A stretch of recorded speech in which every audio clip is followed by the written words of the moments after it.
My covered call went in the money at $29.11. At that point, I thought for sure my shares would get assigned. But then a dip hit, and you're not going to want to miss this one. So before I share the details about this trade, did you know that you can join my stock options school community for free? It's where you can get access to my YouTube videos before I publish them. Head on over to school.com/simpleoptiontrading.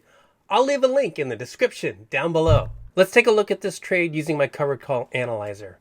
All right, so today's August the 21st.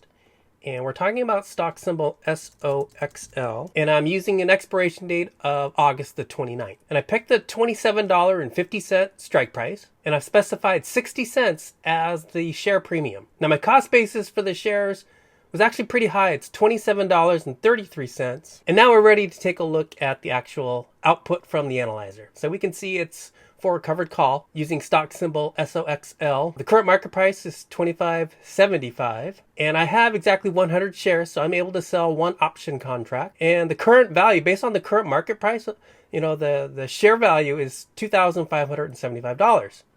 Now, with an expiration date of August the 29th, that would make the length of this option contract 8 days. So I picked a strike price of $27.50, and based on my cost basis, which is $27.33, if this option contract gets exercised and my shares get assigned, that means I'll get reimbursed for my shares, and I'll realize a profit from the share price appreciation, and that would be $17. Now, when this option contract gets filled, I'll get paid 60 cents per share as the premium, meaning I'll receive a total premium payment of $60, and that represents a return of 2.2% based upon the initial price that I paid for these shares. Now, if the option contract does get exercised, as I mentioned earlier, my shares will get assigned. I'll get reimbursed for my shares at $27.50 per share. Plus, I received the premium payment up front when the option contract sold. So that would mean the total money I received from this option trade would be $77. And that represents a 2.82% return based on my initial investment. So just in case if anybody's wondering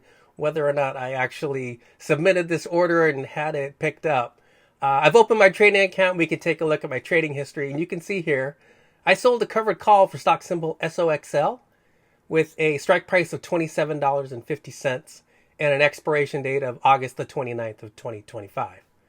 Now I submitted the order on the 21st of August at 7:39 a.m. and it was filled a little bit earlier that morning, August 21st at 7:53 a.m. Pacific time. Now, when I sold the option contract, I had specified 60 cents per share as the premium payment. And when the order got filled, that means I received a total of $60 as the premium payment for selling this option contract. And that money was credited immediately to my trading account, and I could use that for whatever I want. So that money is mine to keep forever. Well, now let's jump forward in time to the expiration date, August the 29th, to find out what happens with this covered call option trade. Hey, so let's take a look at a daily chart, and specifically let's focus on Thursday, August the 28th. So this is one day before the expiration. And we could see on this green candle, the stock price hit a high of $29.11. And I knew at that point, or at least I thought I knew, that my shares were going to be assigned. So we head back over to the chart and find out that on Friday, the closing day, the expiration date, the stock price dipped. Check it out. The stock closed at $26.04. That's almost $1.50 below my strike price. So during the morning, when I saw the price dipping, I executed a buy to close. So let's take a minute and take a look at the transaction where I closed out this covered call option contract. I opened up my history on my trading platform, and you can see is where I bought back the call option for symbol SOXL